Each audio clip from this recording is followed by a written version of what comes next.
Hello friends, मैं परवीर आप सबका स्वागत करता हूं। आज हम लोग क्लास देख रहे हैं भारत का संविधान।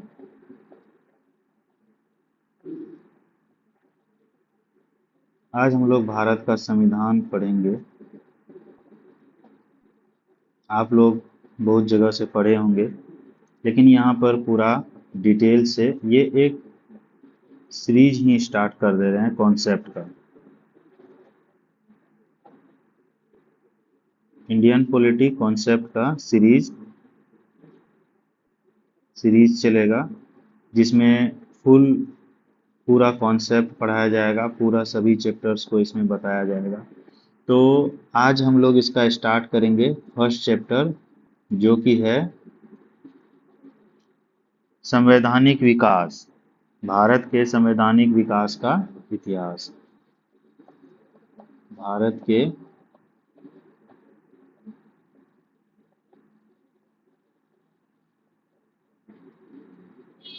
संवैधानिक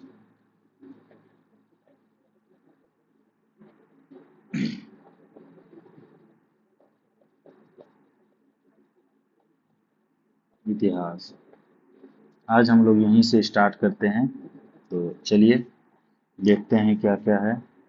भारत में संवैधानिक विकास जो है दो प्रकार से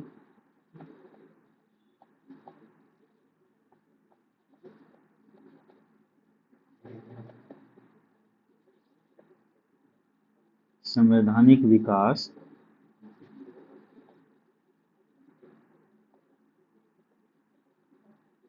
भारत में संवैधानिक विकास दो चरण में हुआ है। अगर इसको हम लोग देखें तो दो भागों में देख सकते हैं। सबसे पहला क्या है, ईस्ट इंडिया कंपनी का शासन। जब कंपनी आई थी तो उनका शासन ईस्ट इंडिया कंपनी का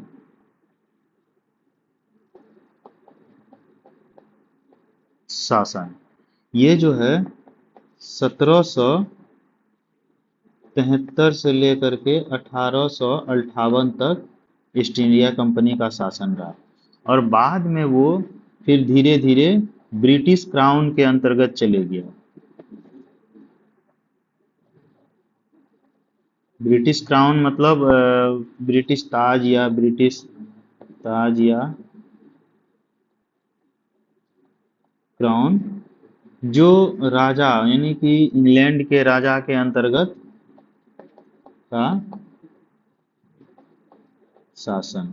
इंग्लैंड के राजा का शासन हो गया जब कंपनी के हाथ से शासन चला गया और इंग्लैंड के राजा के अंतर्गत, ब्रिटिश क्राउन के अंतर्गत चला गया। ये 1858 से लेकर के 1947 तक रहा, और 1947 में देश आज़ाद हो गया। उसके बाद फिर हमारा संविधान का निर्माण हुआ है। तो संविधान का, भारतीय संविधान का विकास का जो चरण है, यही दो चरण हो करके गुजरा है। तो अभी आज हम लोग पढ़ेंगे अभी ब्रिटिश इंडिया कंपनी का शासन के अंतर्गत चार्टर एक्ट को,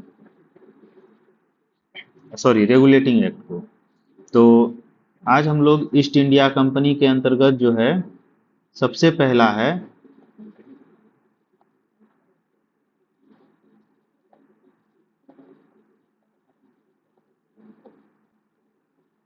इंडिया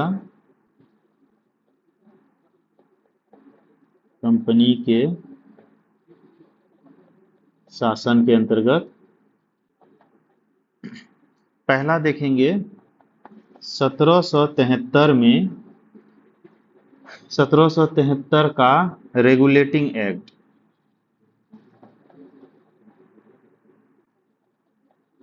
रेगुलेटिंग एक्ट, ये 1773 का जो रेगुलेटिंग एक्ट है, ये जब कंपनी आई थी, तो कंपनी आने के बाद धीरे धीरे वो अपना पैर जमाने लगा। पैर जमाते जमाते क्या हुआ कि जब कंपनी पहले वहाँ आई थी, उसके बाद धीरे धीरे बंगाल में वो अपना पैर जमाने लगा। जमाते जमाते क्या हुआ कि वो धीरे धीरे यहाँ पर जो बंगाल के गवर्नर, पहले तो बंगाल का गवर्नर बनाया, फिर उसके बाद एक कानून ला करके, पहला कानून यहीं से शुरू होता है। कंपनी तो बहुत पहले आई, लेकिन जब कानून लाया तो पहले से गवर्नर बना करके वो ये कर रहा था। तो अब उसके बाद कानून ला करके यहाँ क्या किया, पहला पॉइंट इसमें ऐड क्या किया था कि बंगाल के गवर्नर को गवर्नर जनरल बना दिया। बंगाल के गवर्नर को क्या बना दिया था, गवर्नर जनरल।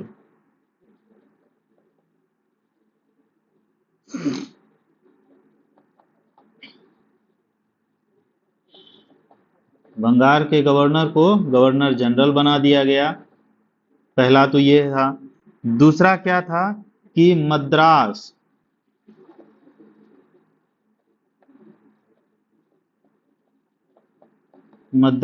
और बम्बई,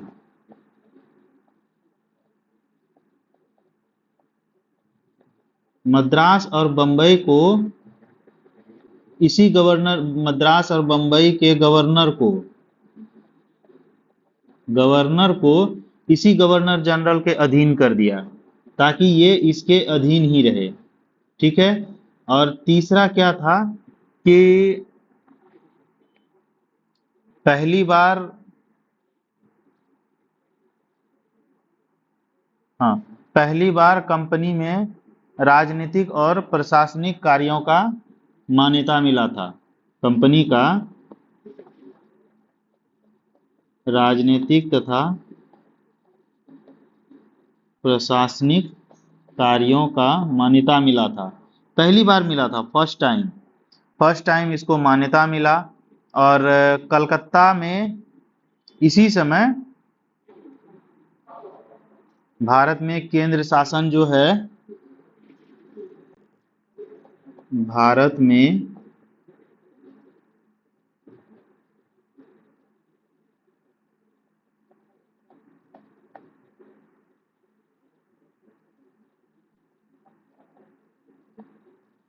केंद्रीय शासन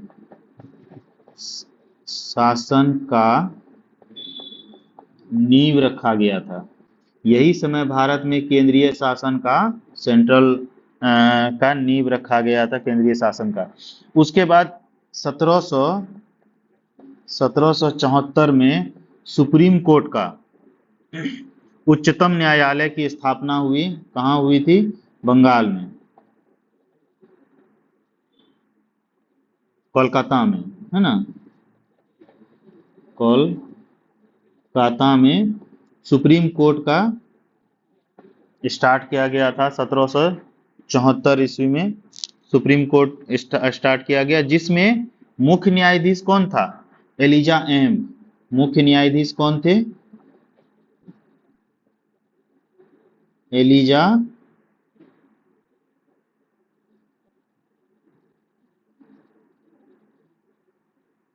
इम्फे। एलिजा इम्फे थे मुख्य न्यायाधीश। और 3 अतिरिक्त न्यायाधीश थे, जिनका नाम था चैम्बर्स, और दूसरा था लेमिंटर्स, लिमिंटर्स, लिमिंटर्स, और तीसरा क्या था, हाइट। हाइट। ये 3 वहाँ के साइड न्यायाधीश थे। जो मुख्य न्यायाधीश तो थे एलिजा एम पे, जो सुप्रीम कोर्ट कब बना था, 1774 में। और कोलकाता में एलिजा एम पे वहाँ का मुख्य न्यायाधीश थे, और चैम्बर्स, लेमिंटर्स और हाइट, तीनों वहाँ पे अन्य न्यायाधीश थे। यहाँ पे जो ये जो कानून बना था, इस कानून में एक चीज क्या खास था कि रिश्वत लेना, जैसे होता है ना कि निजी व्यापार, कंपनी का जो जितना भी अधिकारी था, कंपनी का अधिकारी के लिए निजी व्यापार निजी व्यापार, उपहार, उपहार या रिश्वत, रिश्वत, ये तीनों उनके लिए प्रतिबंधित था। ये तीनों वो नहीं ले सकते थे, नहीं कर सकते थे। इसके बाद आया, इसके बाद आया 1781। 1781 में क्या हुआ? Act of settlement, act of, act of settlement. Act of settlement में क्या था? ये जो ब्रिटिश सांसद हैं, ब्रिटिश सांसद थे एक, बर्ग, ब्रिटिश सांसद बर्ग, है ना, बर्ग के सुझाव पर लाया गया था। बर्ग के सुझाव पर ये एक्ट लाया गया था। किसके सुझाव पर?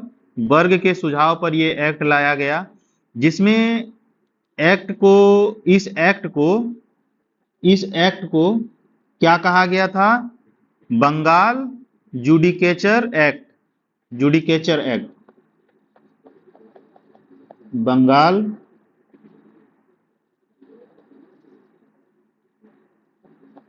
Judicature act, Bengal judicature act कहा गया, या इसको संशोधनात्मक अधिनियम,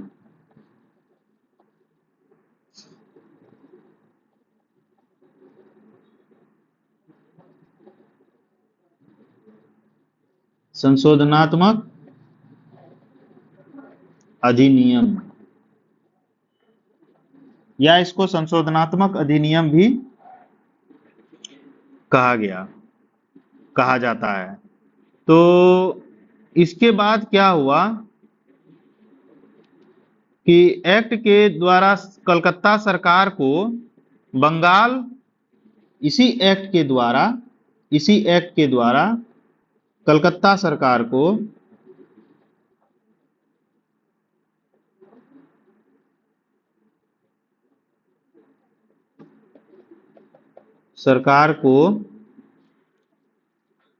बंगाल, बिहार व उड़ीसा तीनों के लिए कानून बनाने का अधिकार प्राप्त हो गया। कलकत्ता सरकार को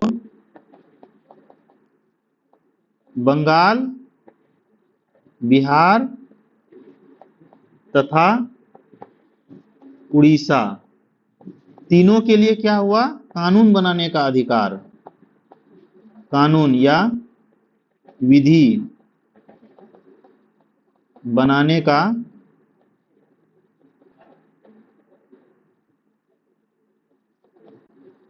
मिल गया। इसको तीनों के लिए, बंगाल के लिए, बिहार के लिए और उड़ीसा के लिए, तीनों के लिए कानून बनाने का अधिकार मिल गया, अधिकार मिल गया। और इस एक्ट द्वारा राजस्व मंडलों के की स्थापना की गई, और यही एक्ट के अनुसार से राजस्व मंडल का स्थापना किया गया। इसके द्वारा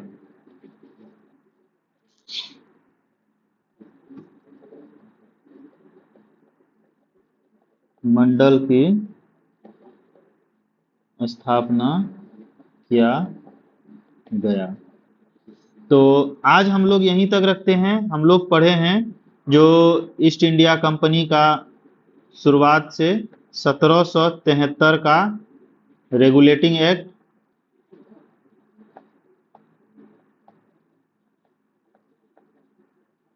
1773 का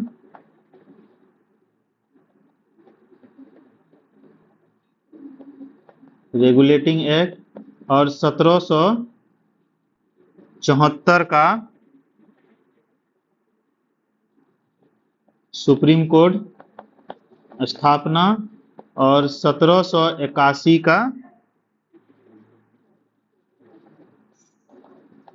एक्ट ऑफ सेटलमेंट। ये तीन चीज हम लोग आज, तीन टॉपिक हम लोग पढ़े हैं। और नेक्स्ट टॉपिक हम लोग पढ़ेंगे 1784 का Pitt's India act. Pitt's India act, Pitt's India act पढ़ेंगे जो 1784 में आया।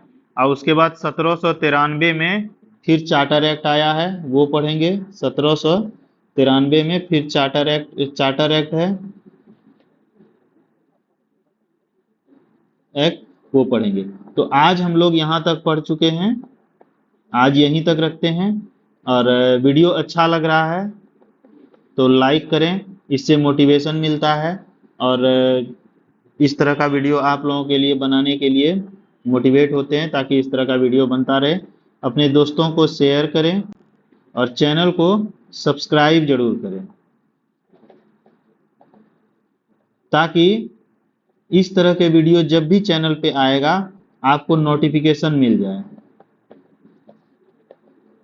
नोटिफिकेशन मिल जाए उसके लिए यहाँ पर बेल आइकन जो है, घंटी का बटन जरूर दबा लीजिएगा, ताकि नोटिफिकेशन आपको आसानी से जब भी वीडियो अपलोड हो नोटिफिकेशन मिल जाए। तो इसको यहीं तक रखते हैं, आगे नेक्स्ट वीडियो में देखेंगे। Thank you.